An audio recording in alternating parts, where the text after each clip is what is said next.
Sunrise news के इस video में आपका स्वागत है। अमेरिका दौरे पर गए प्रधानमंत्री मोदी ने राष्ट्रपति जो बाइडेन और उपराष्ट्रपति कमला हैरिस के साथ मुलाकात की।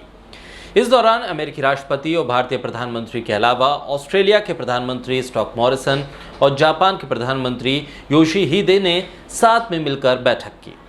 प्रधानमंत्री की अमेरिका में मौजूदगी को क्या अमेरिकी मीडिया ने तवज्जो दी, ये सवाल लगातार पूछा जा रहा है। अमेरिकी मीडिया में प्रधानमंत्री मोदी के दौरे को लेकर बहुत दिलचस्पी नहीं दिखी, लेकिन स्क्वाड की बैठक की चर्चा जरूर हुई। इस बैठक में कोरोना वायरस महामारी के अलावा तकनीकी साझा करने के अलावा भारत प्रशांत क्षेत्र पर चर्चा हुई। क्वाड शब्द क्वाड्रिलेटरल सुरक्षा वार्ता के क्वाड्रिलेटरल से लिया गया है। इस समूह में भारत के साथ अमेरिका, जापान और ऑस्ट्रेलिया शामिल हैं। अब इस पर व्हाइट हाउस में हुई बैठक के बाद दुनिया भर का मीडिया इस पर अलग अलग तरह से बातचीत कर रहा है। अमेरिकी अखबार द वॉशिंगटन पोस्ट लिखता है कि बाइडेन या उनके किसी भी मेहमान ने इस बैठक के दौरान चीन या बीजिंग का नाम नहीं लिया। अखबार लिखता है कि शुक्रवार को हुई बैठक में चारों देशों ने बैठक की शुरुआत में पत्रकारों से कहा कि वो जलवायु परिवर्तन, महत्वपूर्ण आधारभूत संरचना और कोरोना वायरस महामारी पर सहयोग को लेकर चर्चा करेंगे, लेकिन उनके एजेंडे में चीन पर खुलकर कुछ नहीं कहा गया। आगे अखबार लिखता है कि इस दौरान बाइडेन ने कहा कि इस समूह की पहली बड़ी पहल भारत में निर्मित 1 अरब कोरोना वायरस वैक्सीन की खुराक का वितरण करना है, जो कि सही राह पर है। हालांकि इसको लेकर अंतर्राष्ट्रीय निगरानीकर्ताओं की भी आशंकाएं हैं।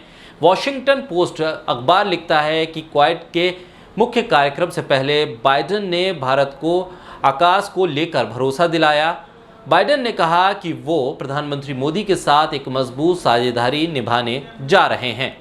वहीं एक और अन्य अमेरिकी अखबार वॉल स्ट्रीट जर्नल ने लिखा कि क्वाड्रिलेटरल सिक्योरिटी डायलॉग के नाम से साल 2000 के मध्य में आयोजित हुए कार्यक्रम आज एक समूह बन गया। कुछ सुरक्षा विशेषज्ञ कहते हैं कि ताज़ा बदलाव को देखते हुए कैसे तुरंत एकजुटता दिखाने की आवश्यकता है, ये इस चीज़ को दर्शाता है। अखबार आगे लिखता है कि इस बैठक के बाद क्वाड देशों के बीच कई क्षेत्रों में समझौते होने की संभावना है। एक अमेरिकी अधिकारी के हवाले से ये बातें कही गई हैं। वहीं जापान के अखबार जापान टाइम्स ने प्रधानमंत्री नरेंद्र मोदी और जापान के प्रधानमंत्री योशिहिदे की मुलाकात पर भारत और जापान ने चीन के समुद्री इलाके की स्थिति बदलने का किया विरोध नामक शीर्षक से बड़ी खबर छापी है। अखबार लिखता है कि क्षेत्रीय जल क्षेत्र में बीजिंग की दृढ़ता की ओर इशारा करते हुए जापानी सरकार ने बताया है कि प्रधानमंत्री योशिहिदे सुगा और भारतीय प्रधानमंत्री नरेंद्र मोदी ने समुद्री यथास्थिति बदलने को लेकर एक तरफा कोशिशों का कड़ा विरोध किया है। सुगा और मोदी के बीच करीब 45 मिनट की बैठक में सुगा ने मोदी की तारीफ करते हुए भारत प्रशांत क्षेत्र को मुक्त और खुला बनाने में भारत को एक अहम साझेदार बताया और साथ ही उन्होंने समुद्री सुरक्षा के महत्व पर भी बल दिया। वहीं लॉस एंजलिस टाइम्स ने प्रधानमंत्री मोदी और उपराष्ट्रपति कमला हैरिस की बैठक को अपनी वेबसाइट पर जगह देते हुए शीर्षक लगाया है कि कमला हैरिस ने ऐतिहासिक बैठक में भारत के प्रधानमंत्री मोदी पर मानवाधिकार को लेकर दबाव बढ़ाया।